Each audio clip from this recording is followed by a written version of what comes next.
નમસ્તે. નમસ્કાર બેન. હું નંદિની છું અને નેપફિન્સના ગ્રાહક શિક્ષણ અને જાગૃતિ કાર્યક્રમમાં આપનું સ્વાગત છે. આજના સત્રનો વિષય બહુ જ મહત્વનો છે. આમાં આપણે લોન ચૂકવતી વખતે અથવા પ્રી ક્લોઝિંગ કરતી વખતે QR કોડ અને UPIનો સુરક્ષિત ઉપયોગ કેવી રીતે કરવો એ શીખીશું. આજકાલ આપણે બધાને મોબાઈલથી ચૂકવણી કરવી ખૂબ સરળ લાગે છે, પણ એક નાની સી ભૂલ પણ મોટું નુકસાન કરાવી શકે છે. ચાલો શરૂઆત કરીએ એક વાર્તાથી. રોઝી અને કલ્પના બંનેએ નેપફિન્સ પાસેથી લોન લીધી હતી.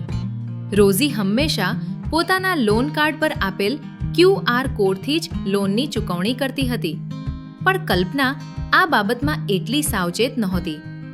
એક દિવસ ઉતાવળમાં કલ્પનાએ ચૂકવણી કરતી વખતે QR કોડ પર નામ ચેક કર્યું નહીં અને ભૂલથી ચૂકવણી કોઈ અજાણ્યા નંબર પર ચાલી ગઈ. પરિણામ, રોઝીની લોનની ચૂકવણી તો સુરક્ષિત રીતે થઈ ગઈ, પણ સાવચેતી ન રાખવાને કારણે કલ્પનાના પૈસા ખોટા એકાઉન્ટમાં ગયા અને તેની લોનની ચૂકવણી થઈ જ ન શકી. અને આ ખોટી ચૂકવણી માટે કંપનીની કોઈ જવાબદારી ન હતી. અરે બેન, આવું તો અમારા પડોશમાં પણ થયું હતું. QR કોડ સ્કેન કર્યો પર નામ ચેક ન કર્યું અને પૈસા કોઈ બીજાને પહોંચી ગયા.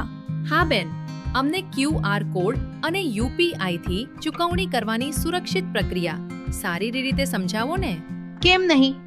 લોનની ચૂકવણી સુરક્ષિત રીતે કરવા માટે કેટલીક બહુ સરળ પરંતુ ખૂબ જ જરૂરી વાતો છે. 1. જો તમે 1 એપ્રિલ 2025 પછી લોન લીધી હોય તો તમારા લોન કાર્ડ પર આપેલ નેપફિન્સ QR કોડ સ્કેન કરીને પોતાની લોનની સુરક્ષિત ચૂકવણી કરો. 2.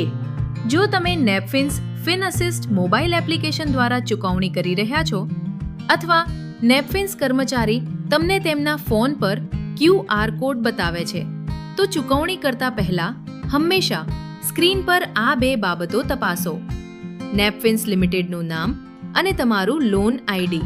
અને જો લોન ID ન દેખાય તો? બહુ સરસ પ્રશ્ન. 3.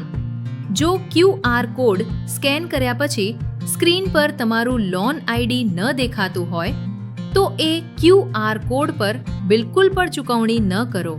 બેન, ક્યારેક કોઈ કહી દે છે કે ઝડપથી ચૂકવી દો અથવા આ મારું UPI છે, અહીં પૈસા મોકલી દો. એવા સમયે શું કરવું? 4. એવા સમયે હંમેશા યાદ રાખજો કે ક્યારેય પણ કોઈ પણ સ્ટાફ મેમ્બર, ઓળખીતા માણસ કે કોઈ ત્રીજા વ્યક્તિના પર્સનલ UPI અથવા QR કોડ પર ચૂકવણી ન કરવી. ભલે તે કેટલું જરૂરી છે એવું કહે કે મદદ કરવાની ઓફર કરે. ચૂકવણી હંમેશા નેપફિન્સના અધિકૃત UPI પર જ કરો, કારણ કે ખોટા UPI પર ચૂકવણી થઈ જાય તો નુકસાનની જવાબદારી તમારી જ રહેશે. કંપની તેની ભરપાઈ કરી શકશે નહીં. સમજાઈ ગયું બેન.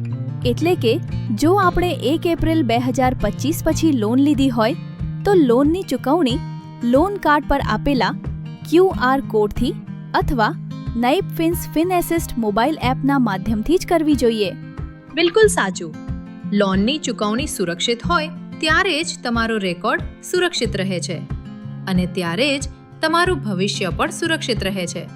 તો ચાલો આજની શીખ એકવાર ફરી યાદ કરી લઈએ.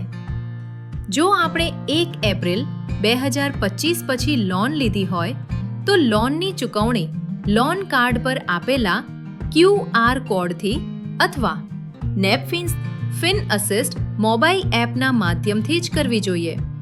પરંતુ જો 1 એપ્રિલ 2025 પહેલાં લોન લીધી હોય તો લોન કાર્ડ પર આપેલા QR કોડથી અથવા નેપફિન્સ ફિનઅસિસ્ટ મોબાઈલ એપના માધ્યમથી લોનની ચૂકવણી કરવી નહીં.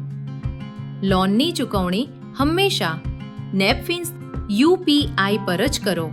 QR કોડ સ્કેન કરતી વખતે કૃપા કરીને નેપફિન્સ લિમિટેડ અને તમારા લોન ID ને તપાસો.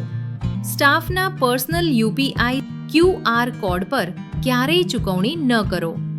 કોઈ પણ શંકા હોય તો તમારી બ્રાન્ચનો સંપર્ક કરો. ધ્યાન રાખજો, સાચો QR કોડ UPI એટલે સાચી ચૂકવણી.